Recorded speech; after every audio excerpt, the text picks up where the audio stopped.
Assalomu alaykum, hurmatli tadbirkorlar. Men Andijon shahar hududlarimizdan chiqarilgan yo'nalishlar bo'yicha kreditlar sanab o'taman. O'sha kreditga birinchi missiya birinchi qadam, ikkinchisi ko'mak, uchinchisi mahalla loyiha bo'yicha, to'rtinchisi 312 oy qarori doirasida kreditlar chiqyapti.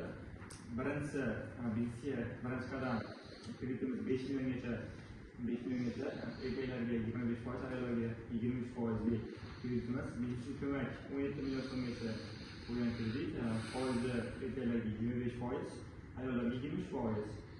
Mahalla loyihasidan chiqayotgan kreditlarimiz erkaklarga 25%, ayollarga 23%, 5 yilgacha bo'ladi, 2 yil ixtiyoriy davr bo'ladi. 312 oylik qarordan chiqayotgan kreditlarimiz erkaklarga 23%, ayollarga 20%dan chiqyapti. Bu 7 yilgacha imtiyozli davri 3 yilgacha bo'ladi. 100 milliongacha garov talab qilinmaydi. 100 milliondan oshib ketsa garov talab